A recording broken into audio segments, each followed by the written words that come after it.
Now for the Bonnie Lads, the Angelic Upstarts. Play at home.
I read history books and history of politics and things, and I think we would have been a lot better off if there had never ever been anything but a socialist government after the war.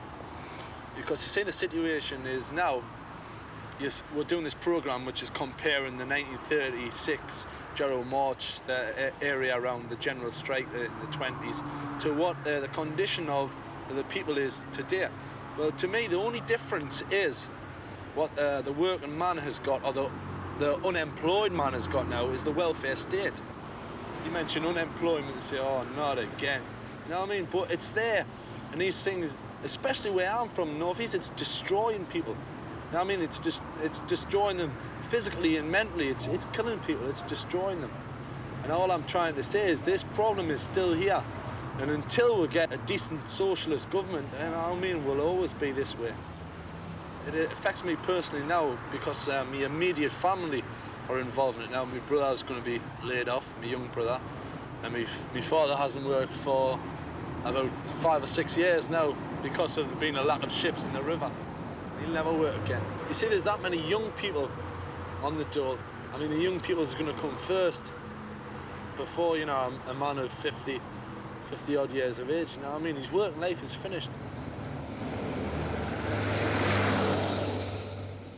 Gonna employ you at 40 and 3, when there's choice of the young'uns, and soon just like me, I'll standing in queues with a hands outstretched, asking for work, but that's not what you get.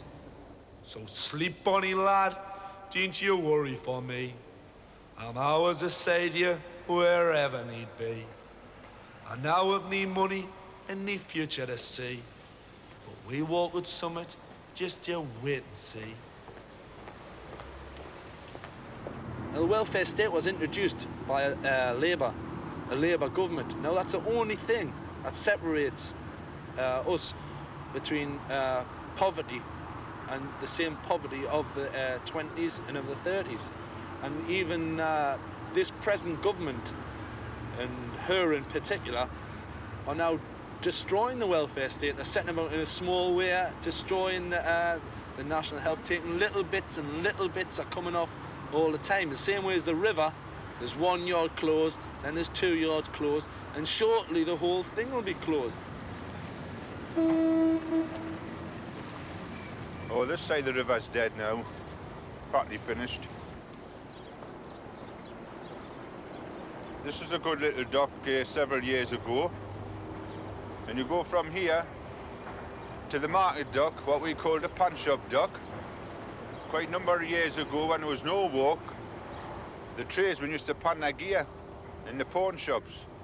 And when there was a bit walking, they used to go and get their gear out again.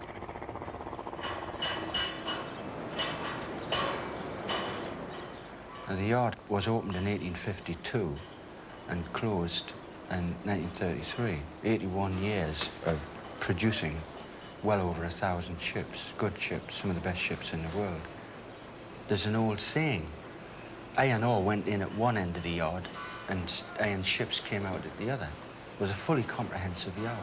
The orders just came in from all over the world. I mean, if you look at the lists of ships that had been built, There was, I mean, we were even supplying the American Civil War, both sides, you know? And that is a fact. It's on the shipbuilding list. And the shipbuilding securities, the companies had got together, the shipbuilders, and they bought up the different yards. And they would buy them up and close them. Well, they did that with Jarrow. Yeah. They just closed the yard. They wanted it finished. They wanted it wiped out. 3 years. 4 years before World War. You see, they couldn't see, I suppose, that far ahead. It seems ironic that that should happen. The Palmer shipyard was closed in 1931 because the bankers wanted to get the money back that they had advanced in the war towards the shipbuilding industry. They decided that certain yards should be closed. But the one shipyard they should not have closed was this highly efficient Palmer shipyard. The result was that 80% of the people were put out of work.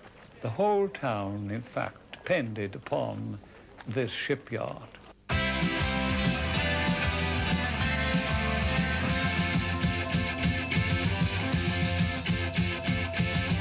She's been through history, but always appeared as the foe. I saw her on a sailing ship. Its name was the bounty, and she kept it knit. She spoke of blossoms that were to bloom, and the country whistled to a tune, but the flowers were full of discontent, and the youth were rich of anything that had left. Man and woman, child and youth, it must be now you know the truth. She's the woman in disguise. She's the one who tells the lies. Fight against the ugly race of the idle wealth that's lost all face. Man and woman, child and youth, it must be now you know the truth. She's the woman in disguise. She's the one who tells the lies.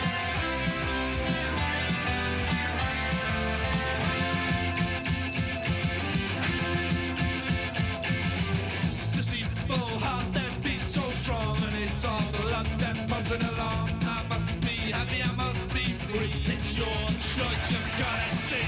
The birds fly free, but in the same cage as you and me. I was born with nothing but not in debt. I won't pay for something that I never get. Man and woman, child and youth, it must be now you know the truth. She's the woman in disguise. She's the one who tells the lies. Fight against the ugly race of the idle wealth that's lost all face. Man and woman, child and youth, it must be now you know the truth. She's the woman in disguise. She's the one who tells the lies.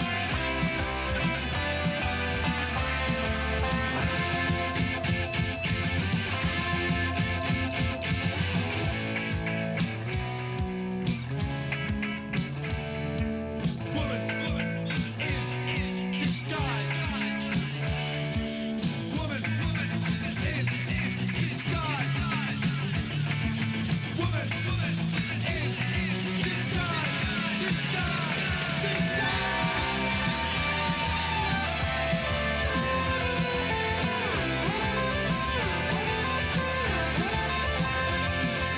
Man and woman, child and youth, it must be now you know the truth.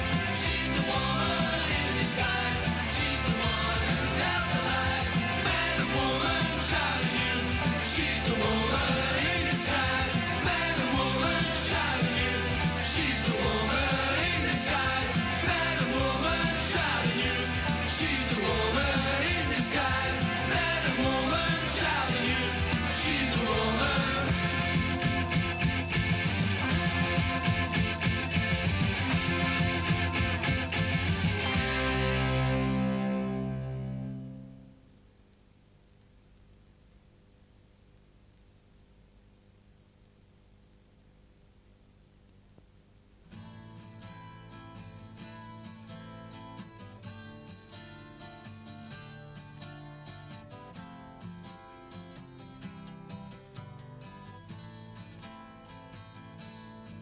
As the Polish workers fight to make their stand,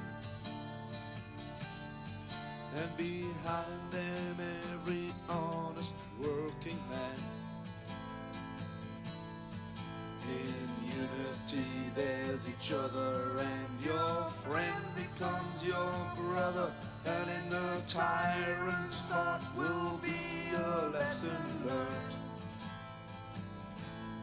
Give them hope, give them strength, give them life, like a candle burning in the black of night. We are with you in our hearts and in our minds, and we'll pray for our nation through its darkest times. I know that your hearts are made of a firmer kind, and a riot stick won't kill your peace of mind. You can fight with all the spirit that you possess, because your fight is a struggle that is blessed. Give them hope, give them strength, give them life, like a candle burning in the black of night. We are with you in our hearts and in our minds, and we'll pray for a nation through its darkest times.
Same way that parts of the river were closed down in the 30s by the bankers, today it seems to be government policy to take away what little work there is on the Tyne. Some men in this area haven't worked since 78, 79, and the chance of them getting another job is practically nil, unless they compromise themselves and they work for one of the new private yards. Well, Redhead's, there's another dock. It closed down through the British shipbuilding, and it's just been taken over recently by the local lads that got a redundancy money, and it's starting up again. Whether they'll make a go of it or not, I don't know. The main reason it closed was that British shipbuilders thought that the foreyards on the Tyne were unusable. They made them redundant and they closed them. The reason for that is very simple. British shipbuilders are shipbuilders, not ship repairers, and there's a vast difference. We are ship repairers, and this yard that we've reopened is usable in the marketplace today. How many contracts has the company now got? None. But fortunately, within the hour, we'll have our first contract alongside. Shadow on the wall in the daylight. I hear them call, I've been here before. Somebody said with the ghost of my father's washed away on the riverbed.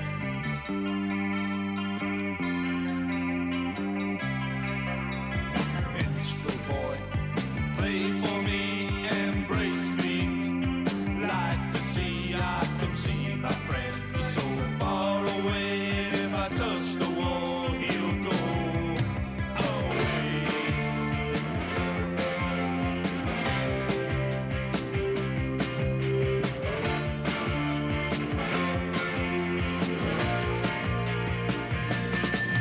I want the world to come and see. Right, lads, that's the first ship. What do you think of it? Magic. Magic? Great, nice. You look too clever, like. Always so flexible. Alfie, wanna go, Stan? You think this is the first of many, or what? Hope so, aye. No question about it. We'll get loads. Plenty of work. If you look for it, I think I'll be looking for some shortly. well, just come here, son, put your name down. 1,000 souls all washed away. Hey, just started back work here, have you? Been about a fortnight. Been about a fortnight. How long have you been off? Yeah, I've been off 10 months. On the dole? On the dole for 10 months, yeah. 10 months on the dole. What, you started back as your same job? Shipwright. Shipwright? Yeah. Same crap? Same craft, same trade as what I was before I was made reader. Have you put money into it, have you? I've invested money into that, You so put I'm a money in? shareholder, as I say. You're a shareholder. And does everybody own equal shares, or is, like, somebody's got more shares than others? Well, it was up to what lads could afford. Some could afford £1,000, some £2,000 it was up to So, individual. are you all like sort of directors or what? Well, not directors, we have 2 floor directors, lads working like ourselves, like, you know, if we've got any problems, we go and see them, and the other directors, we are just shareholders. Shareholders. But like, decisions and that all are made by them. There's no like group decisions. Well, management will manage, as we've been told, and management will manage, and if we disagree with it, we have a chance to voice our opinions. It's a workers' company. The important thing is that it is their company. It's owned by the workers themselves. The Constitution has been set up that the workers will continue 50, 100 years from now to own this company. That's the whole idea of it. So is it a workers' cooperative? It's not a cooperative. It started off as a cooperative when the workers themselves started thinking about their own company. They started a cooperative. It's not a cooperative because financially it won't work. It's a limited company owned, the voting shares are owned by the workers, and those voting shares will be passed down through their families. It's a family company. It always has been since 1865, and it will stay that way. What political support has the company got? Political support, we've had it from all channels. We've tried not to be political at all. We tried the Labour Party, the SDP, and it just by accident, the Conservative Party came out with a new government, and the minister in particular, Mr. Nolan Lamont, is taking our case seriously. He likes the idea. He supported us. We've had backroom support by the young fellow who, Peter Groves, who ran for Conservative MP in South Shields, was unsuccessful because it's a Labour-intensified area. But he's helped us greatly. And now our backroom has been from the backbenches of Mr. Edward DeCan. Who's opposed to the company? We've had a lot of opposition. The unions in particular have opposed it because they're misguided. Unions should stick to being union officials. They're not marketing people who have said that if we employed 80 people, 1,200 people would be out of work further down the river, which is a little silly. My view is that I know the market. That's why I've taken this job on. They don't. They're union officials. I'm a ship repairer. But have they not got their own men's interest in it, or these men who are about to be employed as interests? Well, these men that we are employing are all paid up members of the union, and they will stay that way. This yard is a closed shop. Everybody is a member of the union, apart from myself. But I'll join if necessary. There's a difference between a union member and a trade unionist. And if these men are union members, well, it may well be that being coerced into accepting conditions that wouldn't be accepted in any average ship repairing company. So by doing what they are doing, they could be cutting the throats of the rest of the men on the river. What in fact they are doing are accepting working conditions, terms and conditions which are far less favourable than those that prevail in the ship repairing industry at the present time. All right, lads, can you give us an idea what you're doing here, exactly? Welders. Welders? What, like, are you apprentices? Aye, first year. First year apprentices? Aye. Do you think you've got any future here? Do you think you'll finish your apprenticeship? Yeah. Aye. What do you think about redheads fill up the yard? It's great.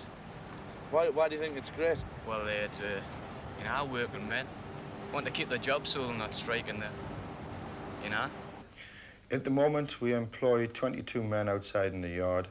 We, apart from the other staff, I hope in a very short period employ all the 80 shareholders. I would like very much to think we could bring it back up to round about the 300 mark, which was here 5 or 6 years ago. Well, the situation's somewhat devastating just now. We've just had an announcement less than 1 hour ago that it's the intention of British shipbuilders to close both the Wallsend Dry Dock and the Middle Docks by October of 1984, unless, of course, they can find a buyer to take them over. All these orders stemming from the government? It's part of the government policy to privatise, to phase out ship repairing in any event. But what they don't realise is the social consequences of the 1,300 employees who were involved in these particular yards. They haven't got their interests at heart because they don't understand. They tend to sit around committees thinking about things that they don't understand. And that is the problem with the unions in this country all over today. I'm sure that everybody here has an impression that it's a workers' cooperative. Or that's what you thought, like I was saying earlier on. Triumph Motorcycles, when the workers went in, took over the factory to keep producing Triumph motorcycles. That was right. They were a workers' cooperative. From the management down to the shop floor, they were all the same. Everybody had put in the company and everybody got out the company. And that's what they're trying to pass redheads off. And redheads is not that at all. Well, I'm under the impression it's not.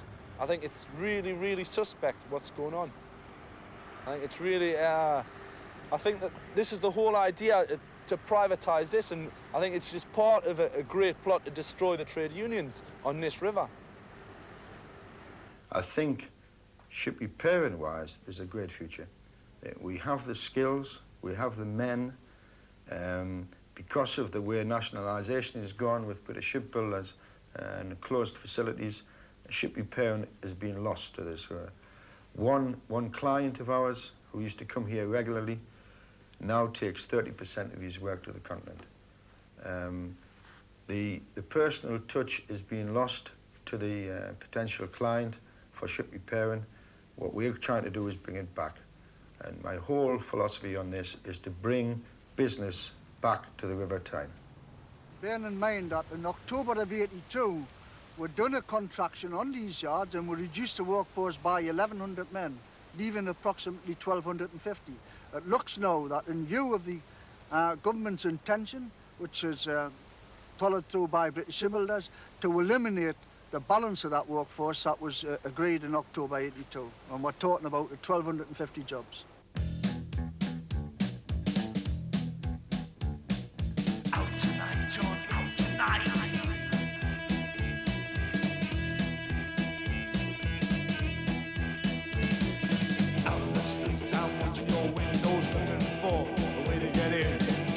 locked on the television, you won't be doing much viewing. Trying your doors, sliding down drain pipes, I come creeping in the night. Some people say it's not a living, but even burglars gotta eat. I'm waiting till the lights out, I'm watching you. I'll come creeping in the night.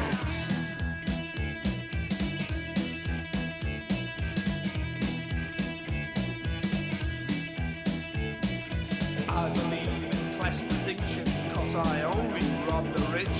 I don't come from Sherwood Forest, it all goes in my pockets. When policemen come a chasing, looking for someone to nick, they don't have a chance to catch me, cause I'm up to all their tricks. I'll come creeping in the night. Is the light out? I'll be in.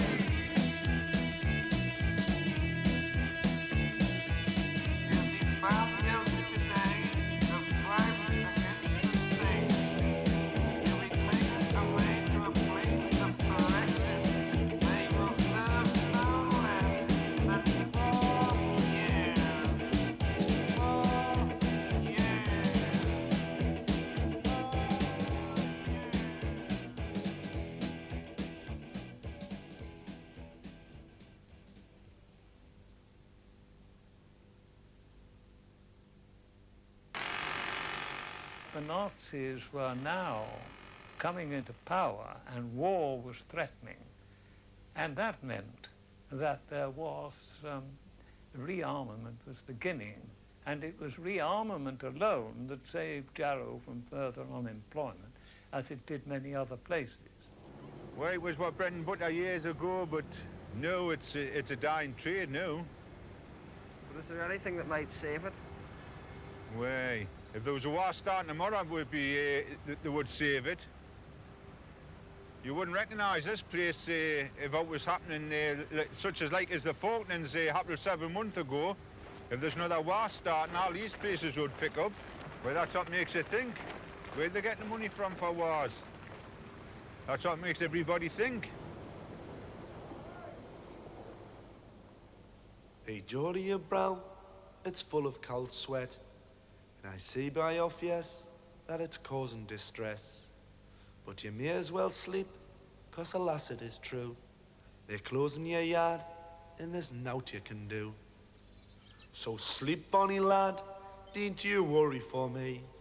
I'm always aside you, wherever need be. And now we've need money, and need future to see. But we walk with summit, just you wait and see. I've looked in the river, and it's empty, not dry. The tide it is turning, and there's near rescue nigh. The ships are still sailing, but they drift on down by. And may hands stand idle, didn't you think it's a crime? That it was a meeting held in the town hall with as many of the townspeople as they could get in the town hall, and a voice from the public gallery shouted, "Let's have a march." And it probably sparked off like that. What do you think the people of Jarrow think about the march now? I've tried to answer, well, I've asked a lot of people about that, and I've heard a lot of comments about it. I think sometimes embarrassment, sometimes pride. It's what we're most famous for now. Why should they be embarrassed? Well, let's look back into history. Let's think about what Jarrow's famous for. Firstly, Bede, the Venerable Bede, a scholar, a worldwide known scholar. He wrote books, he brought the ecclesiastical teachings, he wrote the history of the English church, and people who translated the Bible into English. Then you probably have a long period of not much happening after that, but it was always known as a sacred ground for Bede. Then you have Jobling, the last man to be publicly gibbeted in this way in Britain. In an iron cage. Well, he was hanged, gibbeted for murder, a murder which he didn't actually commit, but it was during the strike of 1832. That was the miners' strike. The miners' strike, and it was the formation of the Miners' Union by Tommy Hepburn, a local miner. It was a famous case, a national, it became national. Then you have the shipyard, which was a very great thing to be well known for. The greatest ships in the world were built here. But we're known more for the march than we are for the ships, than we are for William Jobling, the last public gibbeting, than we are for Bede, the Venerable Bede, the Jarrow March. I mean, it was quite impressive because they had the mouth organ at the front. You could hardly hear the mouth organ because they were singing, and certainly at the periods we went following the march and got in front of it occasionally and then stood again to see it come in till it got into Barnsley. And where there were people congregated to watch them, they were singing and they were cheered by people. It was an area which Barnsley itself, around that area, was, you know, fairly... There was very little hostility there to the march. And when the march was decided upon, it was an all-party march. In no sense of the word was it either Labour or Conservative. And, you know, this area in particular, there's a whole history. There was a women's march from here. It was a terrific event that people don't mention much about. And Jarrow March at that time was seen as one of that kind of event. It wasn't seen in its isolation as it tends to get seen now. I think the reason why the Jarrow March has, if you like, become part of history was that it was official. The council backed it. The Labour Party were involved in it, apart from some elements. And it had a sort of, it's the wrong word because it tends to denigrate it a bit. It had a sort of credibility that other unemployed marchers weren't getting. They were the communists, they were the rabble, they were the workshies. There was Tories, there was Liberals, there was Socialists. In fact, the Labour Party disowned it at the beginning. And it gathered momentum as it went along. There was, I mean, you have to remember at that time, there was marches from small towns from all over the country. But Jarrow was the best organised, the best disciplined. And there was a real, it wasn't party political, and there was a real gut feeling. If you can think of 200 men, working men with caps and their ground sheet over their chest like a bandolier, carrying 3 banners silently, well disciplined, and that visual appearance of seeing that pass, it can frighten you to think that that's happened. I mean, these people were the salt of the earth. When we arrived at London, the last stages was Hendon. And we set out from Hendon on that Saturday morning in pouring rain.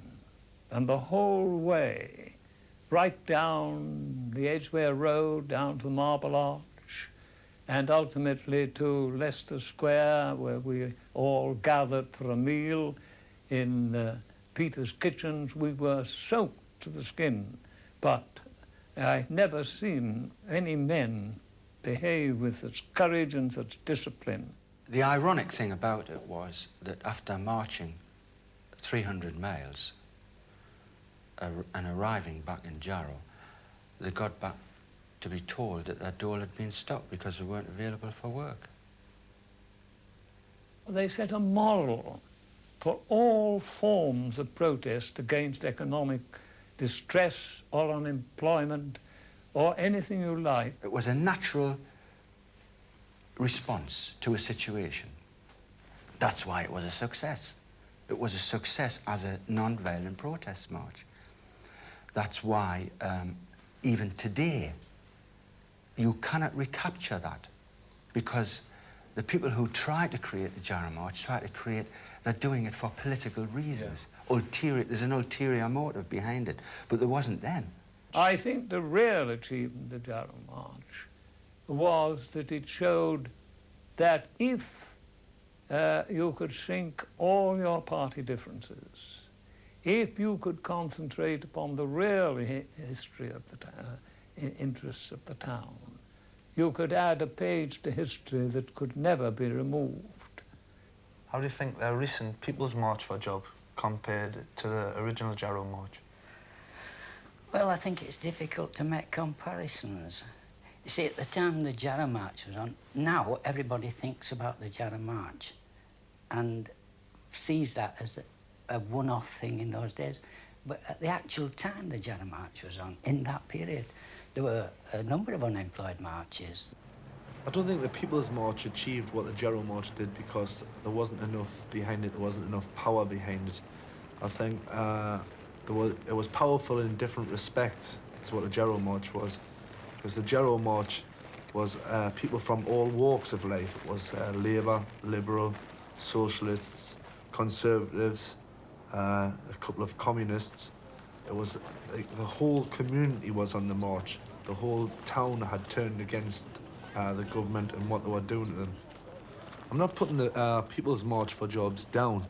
I think it was quite right what they've done. It just didn't come across like the Jarrow March did because people have changed, people's attitudes have changed, and sort of the media coverage put it across as like the left-wing, communist, infiltrated agitators, students and things, and it didn't have the same impact as what the Jarrow March did. It didn't carry it off. It's sadism, a government policy of sadism. They love to see other people suffer.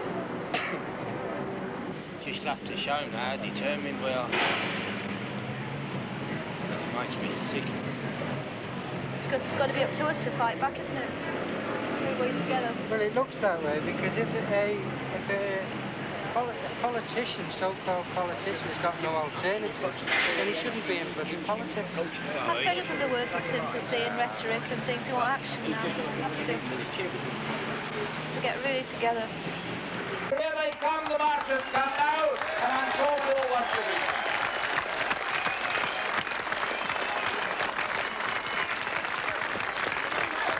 Once again, 3 cheers for the marchers. Hip hip! Hip hip! Hip hip! Hooray!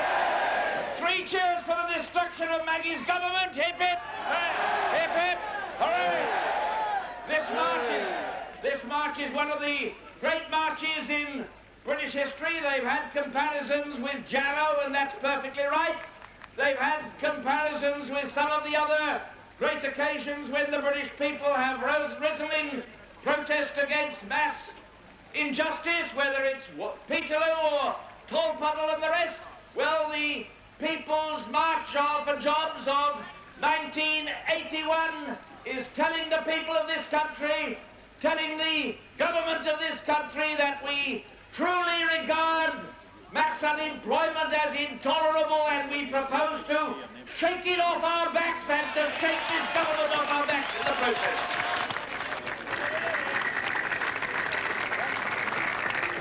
One thing has gone through my mind as we've marched along and received such a wonderful welcome from all those who stood on the pavements as we've marched by. It is a simple message. They can't ignore us now. Really, Jarrow failed. You know, as somebody once said, sometimes it's better to be the vanquished than the victor. Well, it's a bit of a situation kind of like that, you know. The town didn't get much, but didn't get the old shipyard back. It didn't get the good old days back, you know, when they were making money and it was booming. That was gone forever. But what it did, in its decline, it brought that attention to the nation, and it perpetuated after the war. It pushed forward the welfare state and the health service that we have today. I mean, I think that was a fundamental step forward for this nation and for the world even, if you think of it. Now, that's what the Jarrow March was instrumental. It made people think about that.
You'll never know what's going through his mind. This is the start, that was the end. Say goodbye to my friends. Goodbye, goodbye.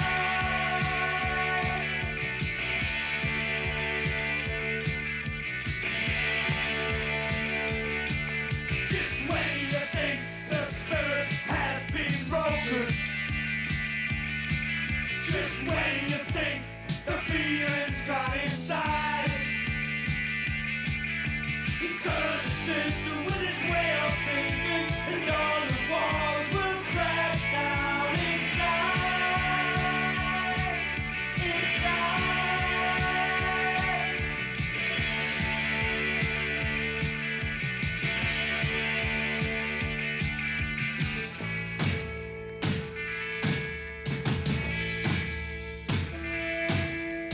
This is the start, that was the end. Maybe goodbye to my friends. The system was broken, you thought you beat me, and I wish you could taste my victory. Goodbye, goodbye.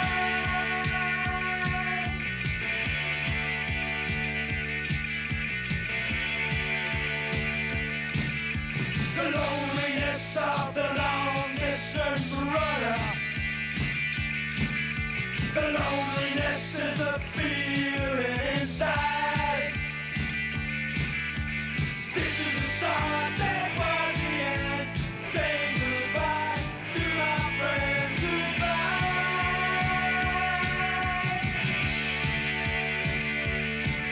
Goodbye.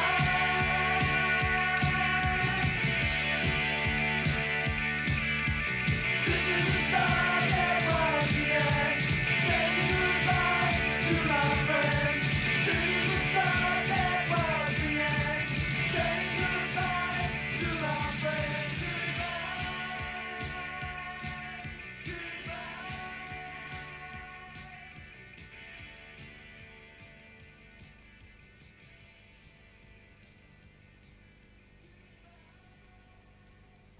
I think we've said something, you know. I think we've been successful in my eyes because me personally, I've had a chance to say something. I've put things on vinyl, and people have listened to us, and I feel I have done something in life. So I think it was all worthwhile.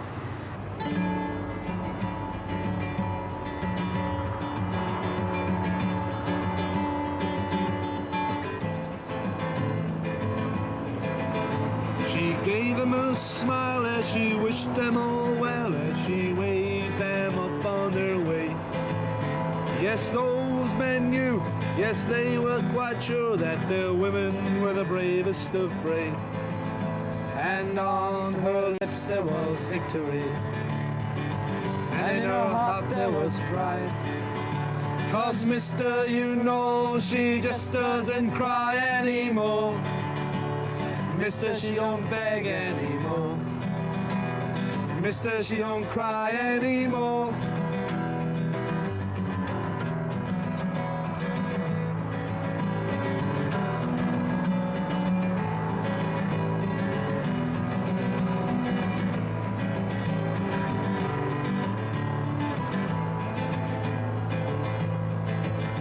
It was only the women who could carry it through if there was to be victory. Crusaders were made and the women were mourned, created in the same mold. And on her lips there was victory, and in her heart there was pride. 'Cause mister, you know, she just doesn't cry anymore. Mister, she don't beg anymore. Mister, she don't cry anymore.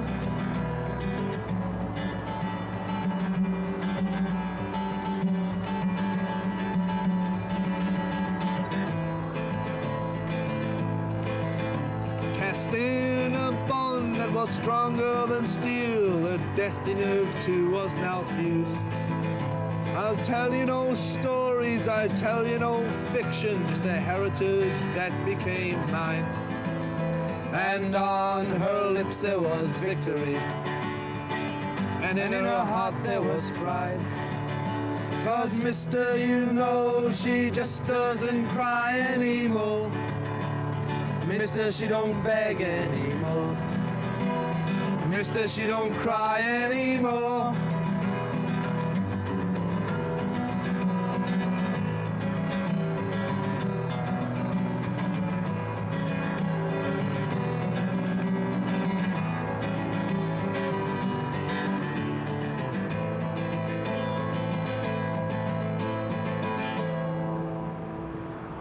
So sleep, bonny lad, don't you worry for me. I'm always beside you whenever need be. I now have need money and need future to see, but we walk out summit, just you wait and see. Just you wait and see.